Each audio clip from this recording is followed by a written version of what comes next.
جی ناظرین، اس وقت ہم ہار روڈ پر خدمت گروپ کے جنرل سیکرٹری محتم علی خان صاحب کے آفس میں موجود ہیں۔ آئیے ان سے جانتے ہیں کہ تاجروں کی نمائندگی اسمبلی میں ہونی چاہیے کہ نہیں۔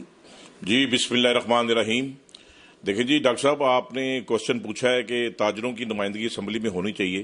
تو میں سمجھتا ہوں بالکل ہونی چاہیے۔ آپ دیکھیں کہ حاجی مقصود بٹ صاحب کے بعد اللہ ان کی مغفرت کرے کہ تاجروں کا کوئی نمائندہ جو ہے وہ اسمبلی میں نہیں ہے، اور میں سمجھتا ہوں کہ بابر محمود صاحب، اللہ تعالیٰ نے ان کو ایک ایسی شخصیت بنایا ہے کہ جس سے پوری لاہور کی تاجر برادری جو ہے وہ بڑا پیار کرتی ہے، اور بابر محمود جیسا ہی لیڈر جو ہے وہ اسمبلی میں ہونا چاہیے جو تاجروں کی نمائندگی کریں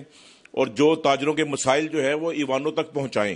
کیونکہ بابر محمود صاحب ایک سماجی شخصیت ہیں، اور انہوں نے جس طریقے سے کام کیا، جس طریقے سے انہوں نے خدمت گروپ کو لانچ کیا، اور جس طرح انہوں نے کام کر کے دکھایا لاہور کے تاجروں کو کہ جب بھی پاکستان میں کوئی آفت آئی ہے تو خدمت گروپ جو ہے وہ پیش رہا ہے، اور بابر محمود جو ہمارے صدر ہیں، ہمارے پریزیڈنٹ ہیں، ہمارے کپتان ہیں، وہ ہمیشہ فرنٹ لائن پہ کھیلے آ کے، وہ کیونکہ ہم نے ان کے ساتھ کام کیا اور ہمیں بڑا فخر ہے۔ تو میں سمجھتا ہوں کہ لاہور کی تاجر برادری کے لیے بڑے اعزاز کی بات ہوگی کہ بابر محمود جیسا نمائندہ جو ہے وہ ایوان میں آئے اور اسمبلی میں آئے، اور تاجروں کے مسائل جو ہے وہ حل کرنے کے لیے جو ہے نا وہ بڑا ہی اچھی جو ہے وہ کوشش بھی کر سکتے ہیں، اور انشاءاللہ تاجروں کی نمائندگی جو ہے وہ بھرپور طریقے سے کریں گے۔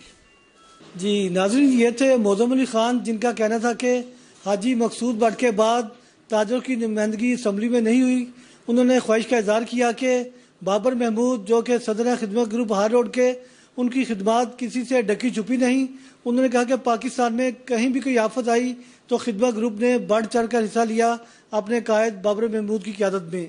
کیمرہ مین عبداللہ سلطانی کے ہمراہ ڈاکٹر شاہد استقلال، نظام ٹی وی، لاہور۔